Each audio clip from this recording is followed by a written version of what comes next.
안녕하세요. 금인아침마입니다. 오늘 채무자 한 분이 이런 얘기를 저한테 하셨습니다. 제 유튜브 영상을 엄청 자주 보시고 정말 공감되는 말이 많았다 라고 아주 고맙게 얘기를 해 주시더라고요. 제 영상 중에, 제 영상 중에 부부가 대출을 같이 공유를 꼭 하세요 라는 그런 영상들이 몇 번 있었어요. 그 영상이 본인은 굉장히 좀 마음에 다가와서 사모님하고 배우자분하고 얘기를 했대요. 그래가지고 제 영상을 보여주면서 이렇게 부부간에 공유를 해야지 대출이 늘어나는 것도 방지하지만 혹시라도 무슨 일이 발생할 때를 대비할 수 있다고 해서 사모님하고 얘기를 했는데, 배우자분하고 얘기를 했는데 모르는 대출이 나온 거예요. 근데 그 금액이 다행히 크진 않아서 정말 다행인데, 그러면 본인도 대출을 가지고 있고 배우자분도 대출을 가지고 있어. 근데 이걸 못 갚아 나갈 정도는 아니야. 갚아 나갈 수 있는데, 그래도 지금보다 좀 더 현명하게 갚아 나갈 수 있는 방법이 뭐가 있을까요? 라고 하면서 저한테 문의를 주셨어요. 그래서 제가 두 분이 한번 기본적인 자격사항들을 좀 여쭤봤더니, 일단 본인은 직장 다니시고 연봉이 약 4,400 정도, 4,400만 원 정도 되시는 분이에요. 이분이 현재 이용 중인 대출은 은행에 1,500이 있고, 그리고 카드론으로 850이 있고, 현금 서비스 120만 원을 이용하고 있어요. 그리고 배우자의 경우에도 똑같이 직장인이시고 연봉은 2,500만 원 정도 되시는 분입니다. 이분이 가지고 있는 대출은 현재 은행에 1,000만 원, 그리고 이분도 카드론으로 570만 원, 그리고 캐피탈에 880만 원, 이렇게 각각 부채를 가지고 있었어요. 맞벌이 부부시죠? 보니까 맞벌이 하시는 분들의 경우에는 제가 이제 들어보면 이렇게 각자의 수입으로 각자 생활하시는 분들이 좀 많이 계신 것 같더라고요. 이걸 모아서 어떻게 하는 분들도 있겠지만, 그냥 너 쓸 건 네가 써, 난 내 쓸 거 내가 쓸게, 네가 모을 건 네 알아서 모아, 난 알아서 내가 모을게, 이러신 분들도 제가 얘기를 들어봤어요. 저희 같은 경우는 헛벌이여 가지고 뭐 저 혼자 죽어라 버려야 됩니다. 자, 어찌됐든 이분 각각의 내용을 보면 연봉이 4,400인데 가지고 있는 대출이 총해서 얼마냐면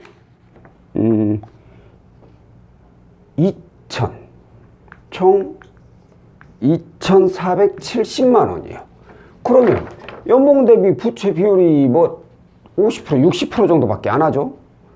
이제 은행 1,500은 잘 이용을 하셨는데, 솔직히 뭐 카드론하고 현금세수 120이 있어서 문제이긴 하지만 제가 봐도 못 갚아 나갈 정도는 아니야.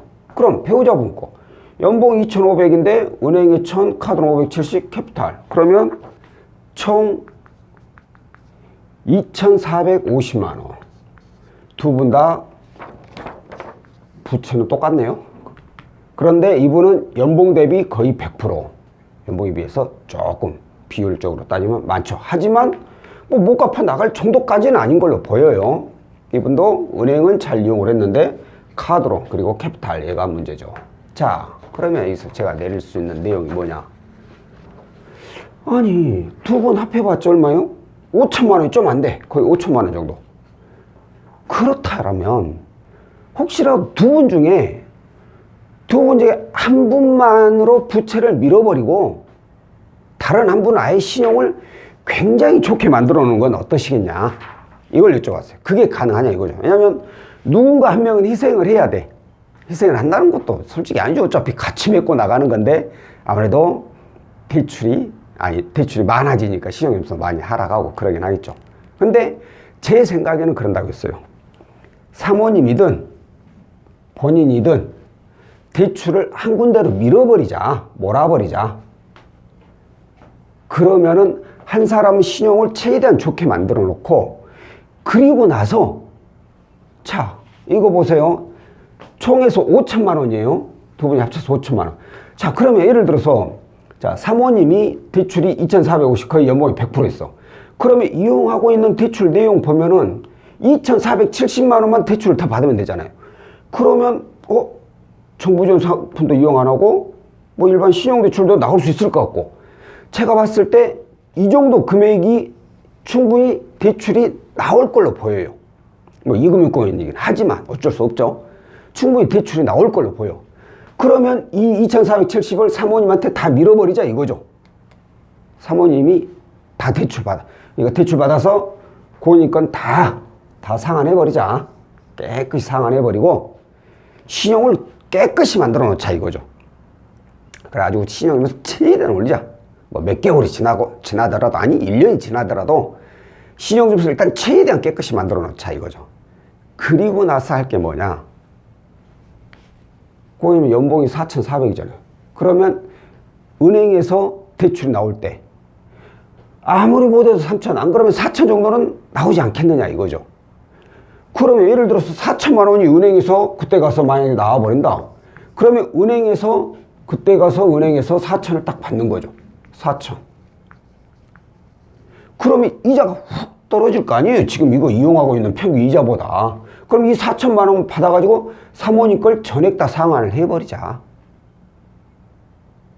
5천이니까 좀 부족하겠지만 그건 이제 두 분이서 번 돈으로 얼른 갚아버리면 되니까. 그러면 평균 이자를 어마어마하게 줄이면서 이자 지출도 어마어마하게 줄어들죠. 또한 신용점수 이제 다 갚아버리면 사모님도 신용점수가 많이 올라갈 거고, 고객님 역시 그때 가서 은행 한건만 이용하게 되니까 신용점수가 떨어져봤자 얼마 떨어지지 않는 거예요. 그러니까 두 분 다 고신용자가 된다 이거예요. 그러면 혹시라도 나중에 대출 받을 일이 생기면 신용이 좋으시면 앞으로 대출 받으면 이자를 더 낮은 이자로 이용할 수 있지 않겠습니까? 이렇게 제가 설계를 해드렸어요. 그래서 이분이 오늘 집에 가서 사모님하고 한번 이 얘기를 천천히 상의를 해보고 이걸 진행할지 말지 판단을 하고 결정하고 나서 연락 주신다고 했어요. 자, 오늘 제가 드리고 싶은 얘기는 뭐냐면, 예전에 제가 이에 관련된 영상도 한번 올린 적이 있어요. 부부가 있어, 부부가. 그러면 부부가 가지고 있는 대출이 따로 있다. 그러면 가능한 한 사람은 신용을 살려놓자 이거예요. 두 분 다 이렇게 따로 국밥처럼 놀다 보면 두 분 다 신용이 이렇게 하락하잖아요. 카드로 현금 수수 이용하니까 신용점수가 떨어질 수밖에 없고, 카드로 캐피탈 이용하니까 신용점수가 하락할 수밖에 없어. 그럼 뭐가 문제냐? 또 대출이 필요하게 돼? 그럼 이제 이자가 높은 거밖에 이용을 못해. 이자를 두 분 다. 그러면 어떻게 돼? 이제 이자 지출이 많아. 이제 납입 금액이 많아지고 생활이 또 힘들어지는 거야. 차라리 만약에 한쪽으로 다 밀 수 있다면 밀어버리자 이거예요. 어느 쪽이든 간에. 그래가지고 한 사람은 신용을 최대한 살려놓고, 그리고 나서 나중에 저금리 대출 받아서 그 배우자분이 가지고 있는 고금 대출 다 상환을 해버리면 이자 지출도 줄일 수 있고 신용점수도 올릴 수 있고 월 불입 금액이 줄어드니까 생활하는데 부담도 없고, 약장사 같네 이렇게 말하니까. 이렇게 하면 어떻겠냐 이거죠. 그러니까 여러분들도 혹시라도 부부 시간이어도 대출을 서로 공유를 안 한다면 이런 부분들을 해결하기 어려워요. 두 분 다 똑같이 높은 이자 초과하면서 써야 돼. 그러니까 공유를 해서 혹시라도 어떤 방법으로든 지금보다 좀 더 나은 상황을 만들 수 있다면 그렇게 한번 설계를 다시 한번 해보는 건 어떨까 싶습니다. 자, 오늘 내용은 여기까지고요. 다음번에 또 다른 내용으로 찾아뵙도록 하겠습니다. 고맙습니다.